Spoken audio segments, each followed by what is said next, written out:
Hoy en 314 hablaremos de las adicciones, de por qué nuestro cerebro se engancha a los videojuegos, a la comida o a la cocaína.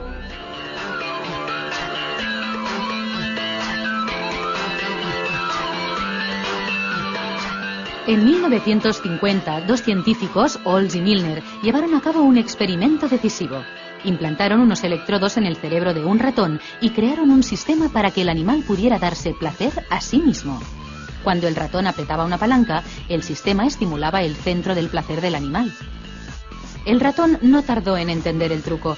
Siguió apretando la palanca y estimulándose sin fin, incluso sin parar para comer. Se había descubierto así el circuito de placer-recompensa del cerebro animal y del humano. Ahora sabemos que la clave para entender las adicciones está en el cerebro. Una persona con dependencia hace exactamente lo mismo que ese ratón. No apretamos una palanca para estimularnos con un electrodo, lo hacemos tomando drogas o practicando determinadas actividades. La doctora Olga Valverde trabaja con un grupo de investigación de neurobiología del comportamiento de la Universitat Pompeu Fabra. Olga es experta en las adicciones del cerebro, sabe mucho de lo que controla nuestro comportamiento y del por qué nos enganchamos a lo que nos enganchamos. Olga, ¿es verdad que en nuestro cerebro hay una parte emocional y otra parte racional? Bueno, es una forma de hablar, pero realmente en el cerebro hay una gran cantidad de estructuras que van a controlar nuestro comportamiento en general, pero dentro de estas áreas podemos hablar de un sistema que es el sistema límbico, que es más antiguo desde el punto de vista evolutivo, que se encarga de todo lo que es la respuesta a nuestra vida instintiva. Por ejemplo, a las emociones, por ejemplo, al hecho de tener la necesidad de comer, de buscar agua, de buscar afecto. Y también tenemos otra zona cerebral que se representaría en la corteza, que se encargaría de lo que sería el control de las respuestas de tipo cognitivas o de las respuestas de tipo controladas, ¿no? ¿Y cuál es la parte buena de las dos? Realmente las dos son necesarias para que nosotros tengamos un comportamiento apropiado. La zona cortical, por ejemplo, nos permitiría adaptarnos a cada una de las situaciones que estamos viviendo y dar una respuesta acorde con esa situación y ese ambiente donde estamos. Mientras que la vida instintiva estaría controlando todas aquellas respuestas que son necesarias para nuestra supervivencia. ¿Por qué nos enganchamos a máquinas tragaperras, a videojuegos, a las drogas? Consideramos que una persona que es adicta es una persona que es enferma. Y por tanto es una alteración de un comportamiento normal y se genera en el encéfalo, en el cerebro, porque nosotros tenemos en el encéfalo, en esta zona que decíamos que era más antigua y que controla los instintos, una serie de estructuras que van a ser capaces de controlar el placer, que van a hacer que estas conductas que son necesarias sean también placenteras para nosotros. Así, por ejemplo, una buena comida es placentera, el practicar sexo, el hecho de que nos quieran, y también estas drogas de abuso pueden en un primer momento usurpar las vías del placer. Por tanto, todas estas drogas de abuso o todas estas situaciones a las cuales nosotros nos podemos volver adictos son situaciones que en un principio son placenteras. Y por ejemplo, si hablamos de las máquinas tragaperras, pensamos que la respuesta placentera, ¿cuál sería? Pues la expectativa de obtener un dinero, ¿no? De una recompensa económica. Y mejor ganarlo, ¿no? Que es lo que pretenden. Claro, todas estas situaciones van a usurpar las vías del placer y por tanto van a iniciar una alteración en el cerebro, una serie de adaptaciones en el cerebro, hasta un punto en que vamos a perder el control para realmente modificar nuestra conducta. Es apasionante. Vamos a profundizar en los mecanismos del placer, pero antes vamos a ver un reportaje sobre adicciones a actividades como el deporte o los videojuegos. Las sustancias no son la única fuente de adicciones. Las personas también nos enganchamos a determinadas actividades. A practicar deporte, por ejemplo, nuestro cerebro se engancha a las endorfinas, unas moléculas que producimos de forma natural y que nos aportan placer.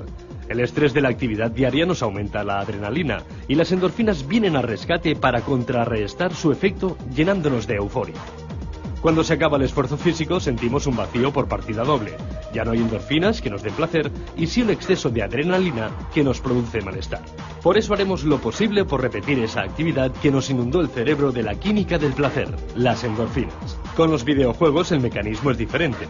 Para tener al jugador enganchado, deben proporcionarles continuamente nuevos retos, más vidas, otros niveles, o un premio por cada dificultad superada y nuevos desafíos para seguir adelante.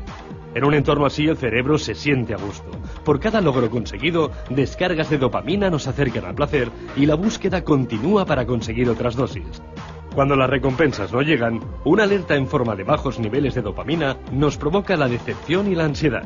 Así funciona el sistema de recompensa del cerebro, una estructura con la que nacemos y que, gracias a la acción de un neurotransmisor llamado dopamina, doblega cualquier voluntad.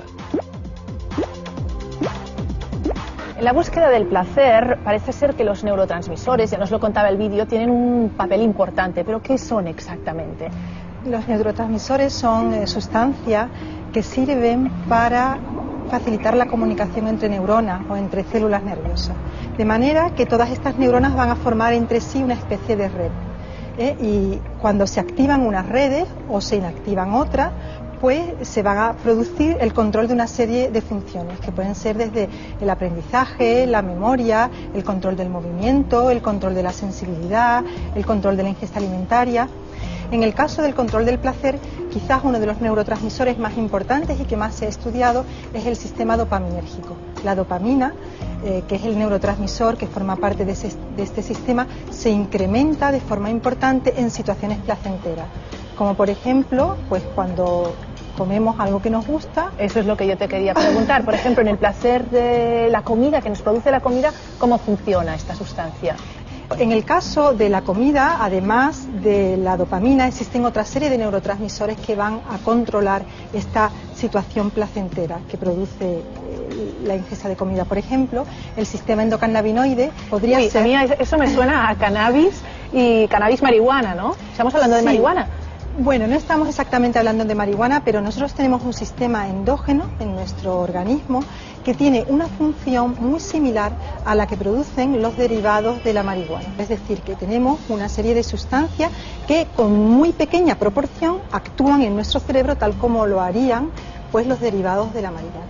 Y se han hecho ensayos clínicos con antagonistas de los receptores para los cannabinoides, porque parece ser que disminuyen el peso corporal y además también disminuyen un poco el placer por comer. Lo que ocurre es que estos ensayos clínicos han dado como resultado que la pérdida de peso que se obtiene en 2 años, pues realmente no es una pérdida de peso drástica, sino que se obtiene una serie, unos 8 o 9 kilos como media, de pérdida, no es muy importante, y además que tiene también una serie de efectos importantes secundarios que habría que tener en cuenta. Y yo sigo con la marihuana. De hecho, el uso terapéutico de esta sustancia continúa siendo muy polémico, sí, al menos aquí en España. Sí. La marihuana y todos los derivados del cannabis naturales se utilizan como drogas de abuso, y como tal droga de abuso produce una serie de problemas importantes de salud pública, pues problemas que van desde alteraciones en la memoria hasta lo que es el propio problema adictivo. Pero además sabemos que tienen también un uso posible terapéutico, y actualmente se utiliza, por ejemplo, para paliar los efectos secundarios de la quimioterapia, y sabemos que tiene un efecto beneficioso. Así que utilizados de forma controlada pueden y van a tener unas acciones beneficiosas. Dentro de un ratito vamos a entrar de lleno en materia de drogas. Te preguntaremos más cosas, sobre todo de la cocaína. Seguimos con el programa. Olga, España es uno de los mayores consumidores de cocaína del mundo. ¿Cómo vivís esta situación en la comunidad científica? Pues es una situación realmente crítica, porque además de ser uno de los mayores consumidores europeos y del mundo, aparte la edad de inicio para el consumo de cocaína y de otras sustancias psicoestimulantes está disminuyendo. Vamos a entrar en detalle ahora mismo en materia de cocaína, pero antes vamos a ver un vídeo sobre adicciones a otras sustancias, como el chocolate, el que se come. ¿Quién no ha sentido un deseo irrefrenable por una tableta de chocolate? El 15% de los hombres y el 30% de las mujeres admite sentirlo de vez en cuando. Se han identificado más de 300 sustancias en el chocolate, entre ellas la feniletilamina, un estimulante de la familia de las anfetaminas, o el THC, que también se encuentra en el cannabis. Todas podrían causar dependencias, pero se encuentran en cantidades demasiado pequeñas para tener un efecto real. En realidad, la dependencia al chocolate se debe simplemente al placer que nos da su sabor. Por eso repetimos. No sucede igual con todas las sustancias. Algunas investigaciones han demostrado que prácticamente todas las drogas que provocan dependencias actúan directamente sobre los circuitos del placer de nuestro cerebro. Con el tabaco, por ejemplo, pocos segundos después de una calada, la nicotina ya ha sido absorbida por los pulmones, distribuida por la circulación sanguínea y ha llegado al cerebro. Allí imita el funcionamiento de la acetilcolina, un neurotransmisor natural provocando un aumento de dopamina en el centro del placer. El equilibrio natural de nuestro cerebro se rompe y ahí está el origen del placer y de la dependencia. Con la cocaína, la cantidad de dopamina que se libera es muchísimo mayor que el segregado de forma natural, pero además aumentan los niveles de serotonina y adrenalina, la combinación de esa sensación de euforia, confianza y energía que se siente al consumirla. Y en la otra cara de la moneda está la ansiedad y la depresión de los consumidores crónicos, que han desarrollado una tolerancia a la dopamina. El sexo o la comida ya no son lo mismo. La droga ha usurpado su centro del placer. Los neurotransmisores modulan nuestros comportamientos y emociones. Modificar su equilibrio de forma artificial nos puede llevar a la euforia o a la dependencia, pero el camino siempre es el mismo, el del placer. Olga, ¿cómo afecta la cocaína al cerebro según vuestras investigaciones?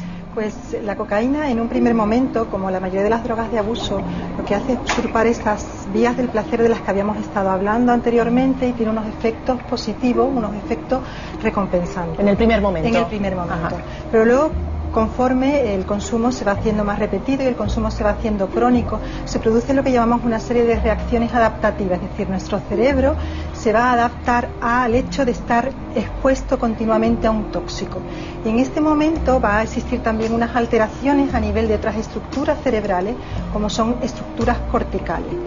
Estas estructuras corticales son las que van a controlar, por ejemplo, el libre albedrío, nuestra capacidad de decidir, el hecho de realizar una serie de conductas, la impulsividad también. Y nosotros vamos a no ser dueños de nuestros actos, de manera que nos vamos a convertir en adictos y por tanto tendremos una respuesta obsesiva, compulsiva a la búsqueda de la droga. O sea, nos vamos a convertir en adictos y también en personas distintas, o al menos con comportamientos o actitudes distintas, ¿no? ¿Por qué pasa esto?